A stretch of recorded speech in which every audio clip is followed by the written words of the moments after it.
Thanks again for joining me tonight. In fact, you could argue there's two presentations for the price of one. Firstly, an exploration on foot of the Cappadocia area in central Turkey, or as some of my friends there pronounce it, Cappadocia. And within this is a second aspect of my talk which will become clear shortly, the tricky, but to my mind exciting business of walking without maps. So without further ado, walking without maps, exploring Cappadocia. Let's get started, and I hope let's get inspired as well.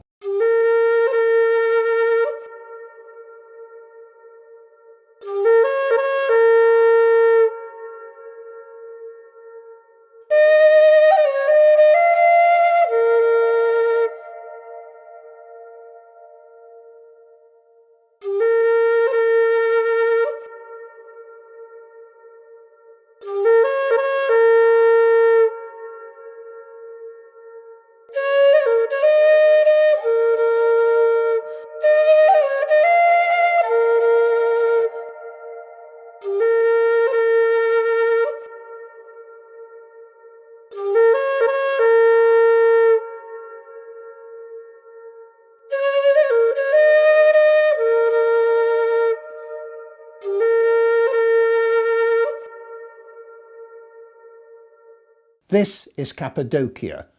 First things first, the area I'm talking about, I hope you'll agree, is hugely impressive. It's also full of variety and perhaps surprisingly accessible. If you want to be more environmentally friendly, you can avoid the 2 flights it takes to get to Kayseri. You can get here, at least in normal times, by train and bus. But before I talk about this remarkable place, let's think about the way we explore and how this relates to a particular landscape. And that, of course, is more important when you travel through it slowly and on foot.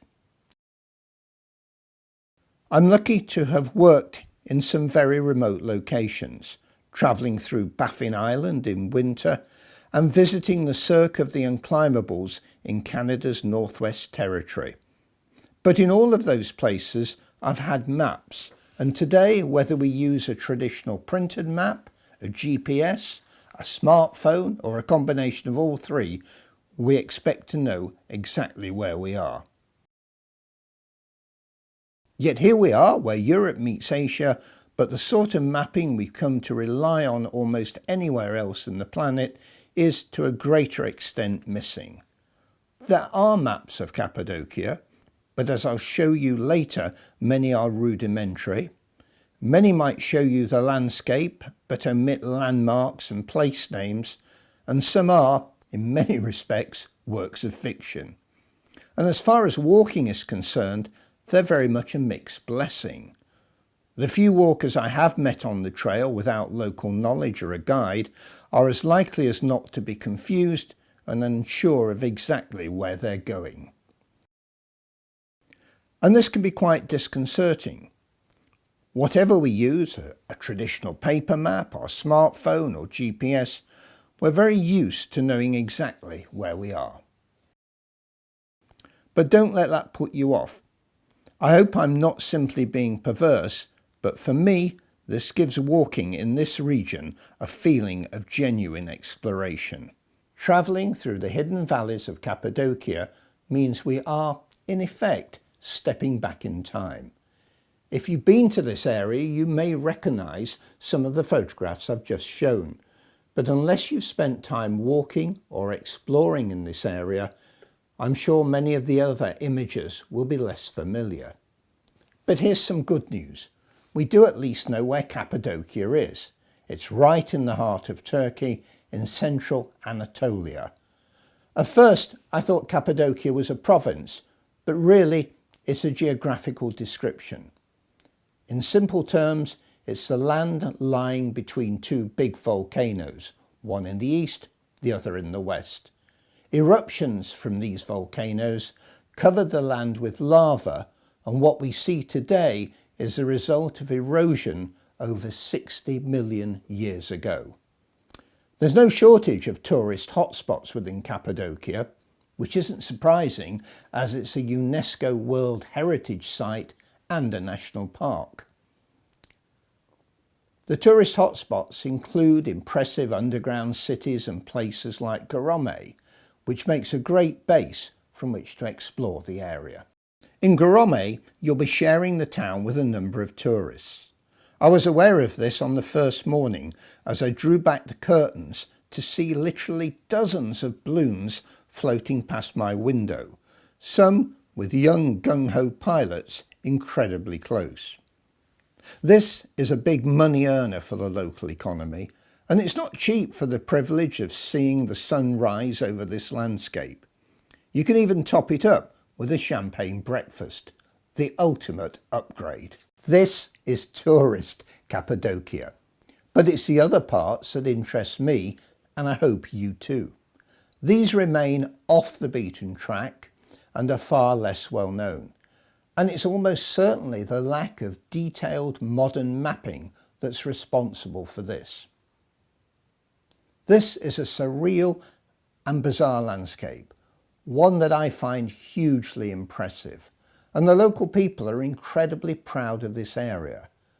Just see what my flamboyant friend Atta Karai has to say about it.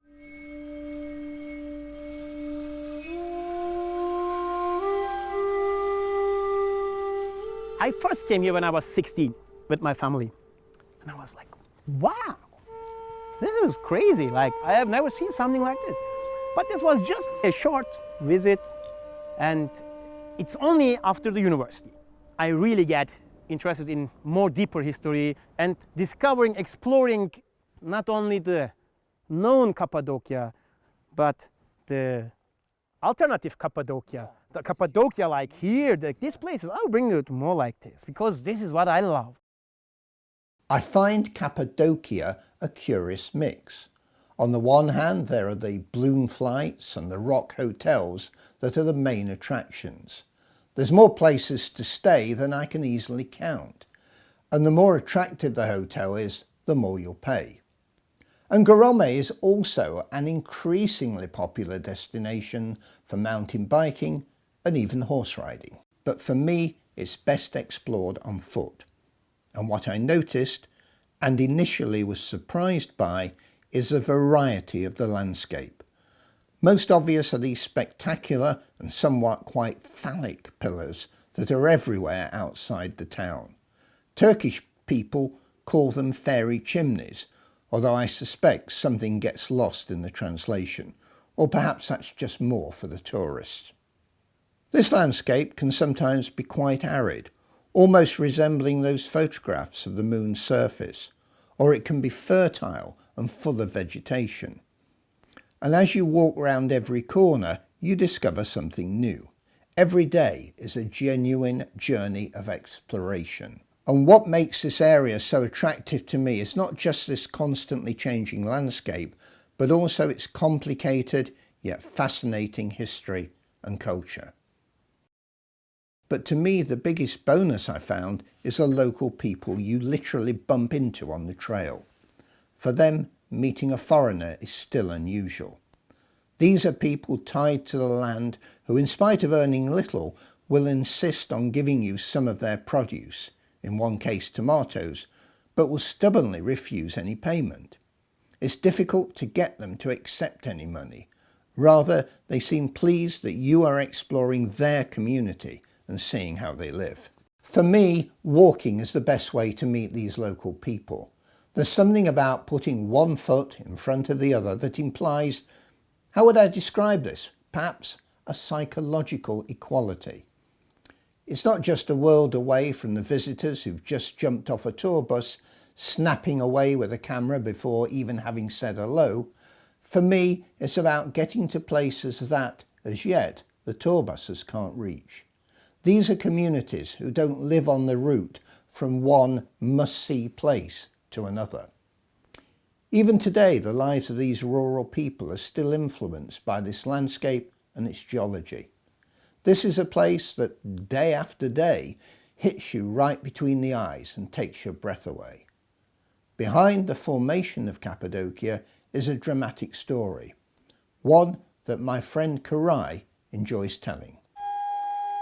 This whole region which your eye sees around is created by wind, fire and earth. And water, of course. All the four elements are actively playing a role in creating this area. About 2 million years ago, many volcans around here, they erupted. And they filled all this region with about 150 meters of tufa. This is what we call tufa. Tufa is this rock, this rock. Pale-coloured rock. It's actually just ash. It's the ash of a volcan.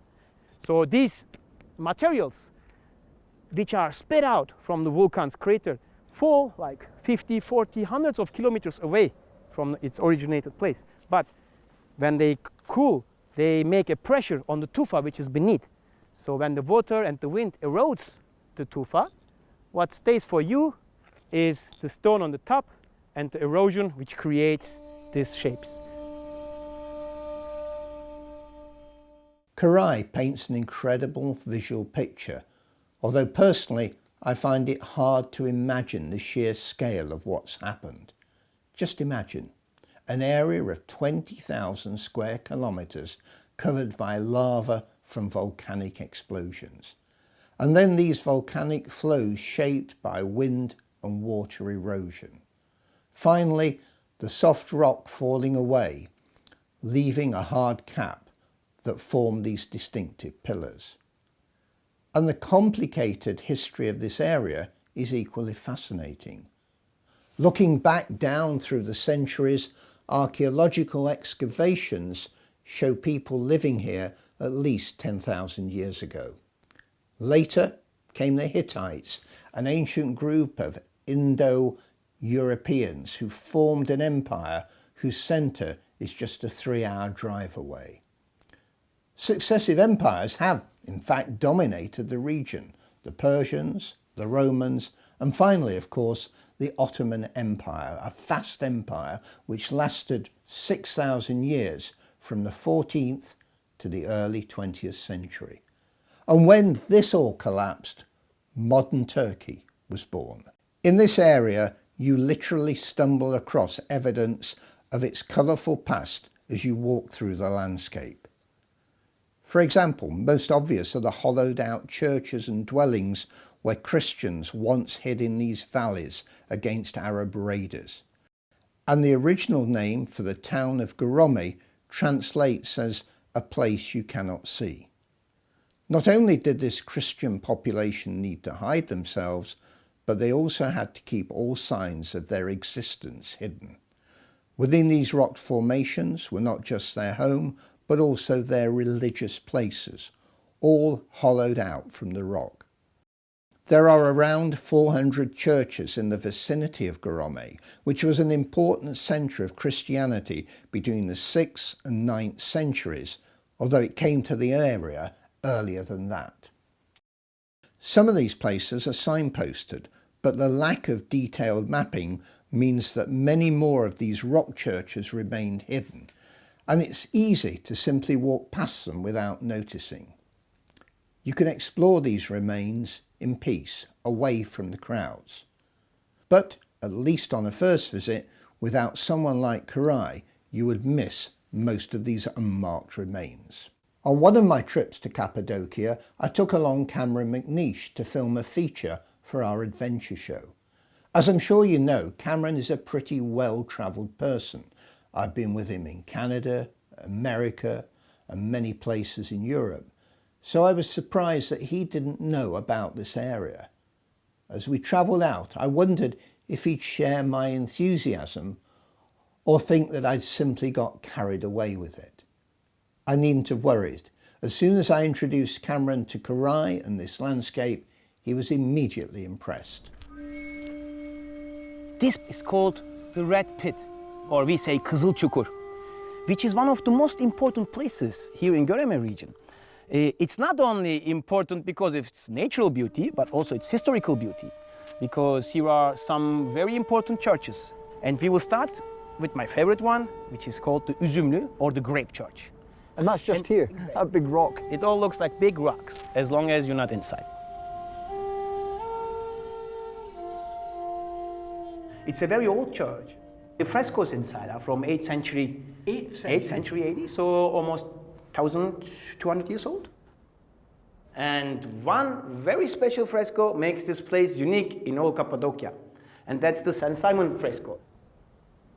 St. Simon is a very holy saint, holy man. He spent all his life on one column, and so his fresco is only found here. So that's him on the column. That's him on the column. When you say he sat on a column, you're talking about one of these fairy towers. No. Just the column, a Roman column. He just sat on a Roman column. On a column. He spent all his life there.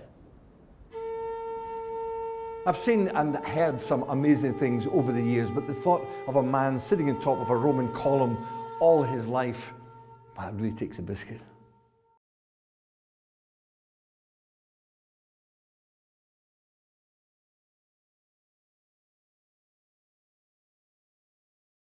This was one of the most important productions for the Cappadocian people.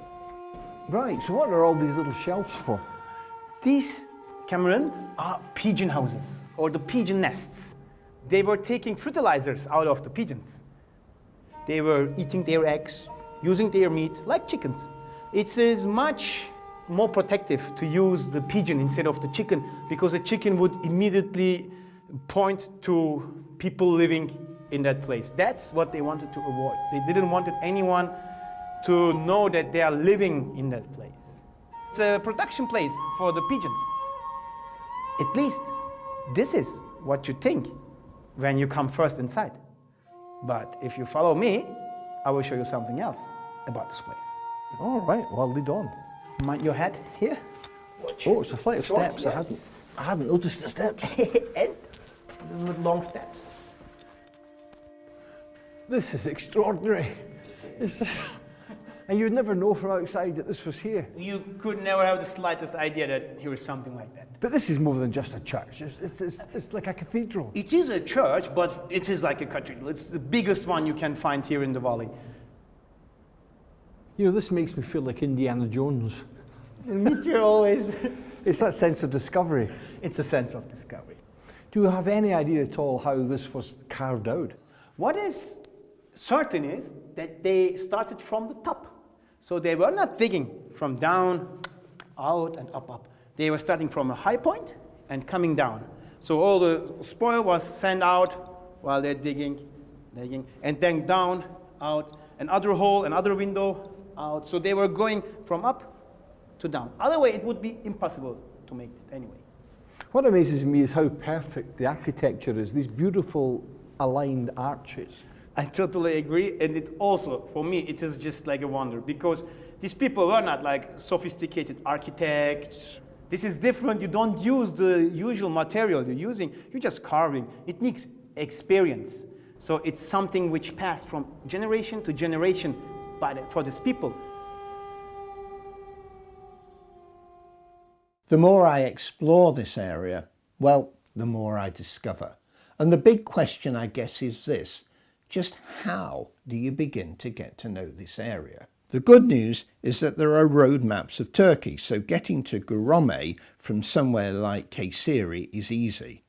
Once you arrive in the town, the local people and tour companies are helpful, but in terms of a map, well, you'll most likely be offered something like this.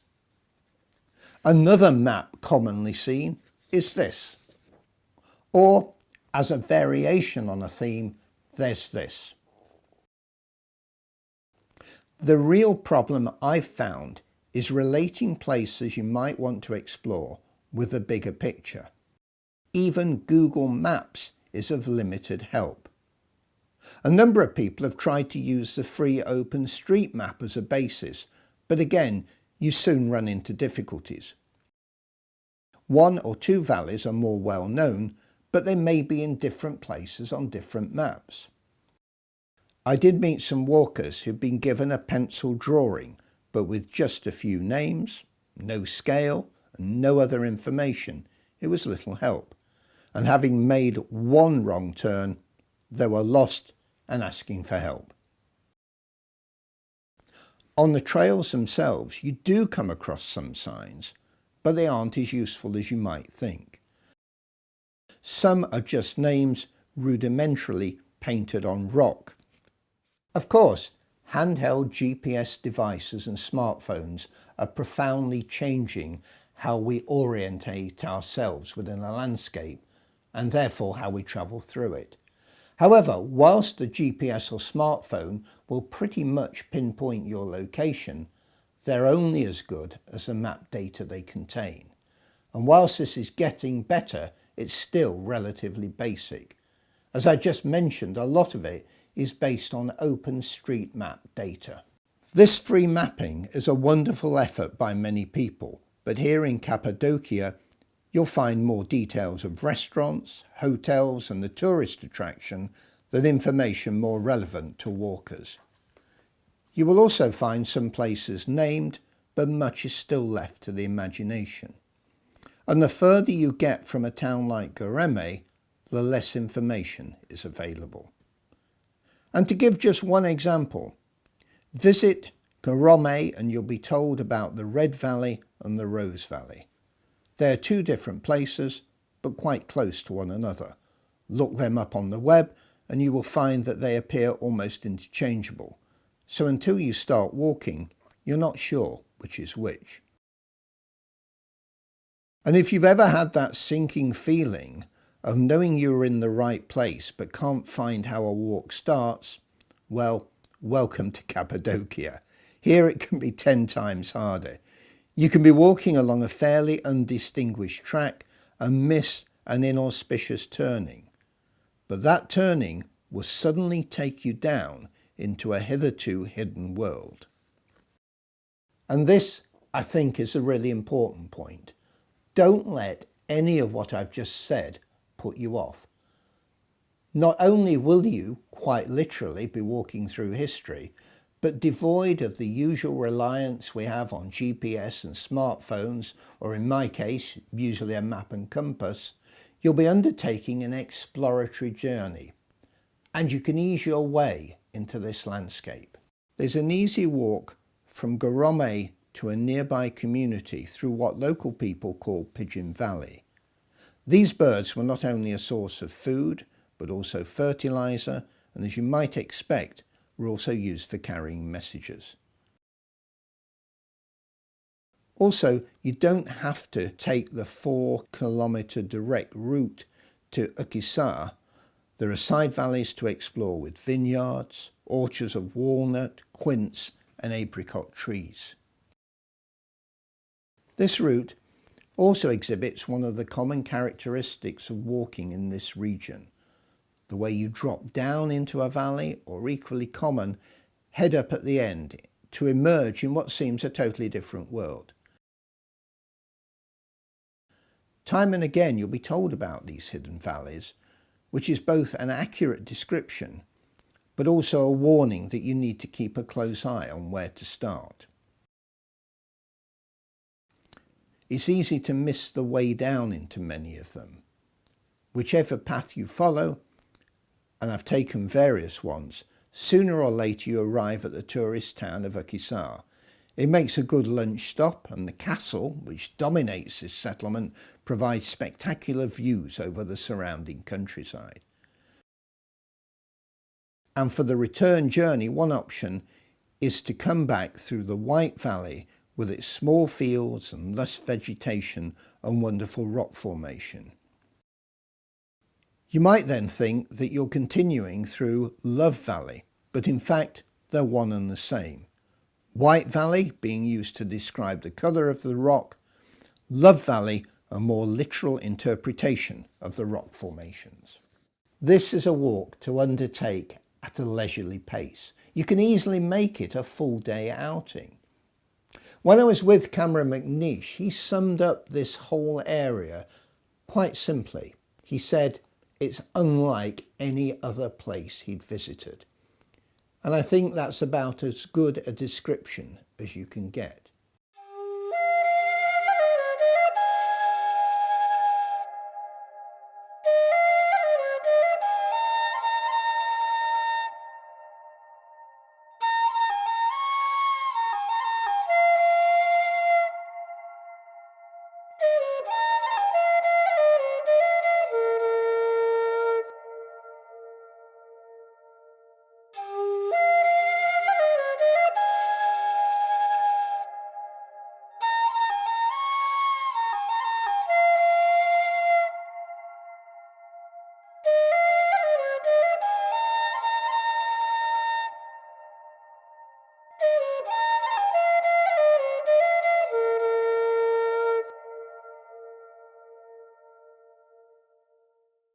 But this is only the beginning. Grape and places like it are on the tourist circuit. But wander out of the towns and it's a different story. For a start, I normally find I'm walking alone, and anyone I do meet is likely to be a local. It's a bit of a cliche to say that time has stood still, and it's also in many ways inaccurate, but it really does feel a place still rooted in its history. And I'm convinced that the lack of modern detailed maps is the reason for that. So my advice would be to go there as soon as we can all travel freely again. And what I find fascinating about Cappadocia is how much variety there is within a relatively small area. Just 20 kilometres or so out of Grape and you can arrive in a small traditional village that sees few outside visitors. Here there was, thankfully, no fast food on offer. For lunch we were offered freshly baked bread, juice squeezed on demand, coffee freshly ground. In other words, food prepared specifically for us and based on what was locally available. I found it a great privilege to see this hinterland before it has any significant development. But there's something else too. I've relied on maps since my earliest walks as a teenager, and wherever I am, I always consult a map first. Years ago, I made a series of films with that most distinguished of guidebook writers, Alfred Wainwright. And one thing we agreed on was that maps were our favourite form of literature. Yet having said that, you cannot replicate that feeling of total discovery that comes from not having a map or not knowing exactly what is around the next corner, and not having that advanced information that you get from studying a map before you start on a journey. And that's why I'm in love with Cappadocia and why I'm not complaining about the lack of detailed maps. I still feel I've only just scratched the surface of this complex landscape with its rich cultural and complicated history. I want to continue my explorations and be inspired not by what's well known, but the lesser known places and the people I meet there. And I'm going to end this talk by leaving the last word, appropriately I think, to my Turkish friend, the one and only Atakaray.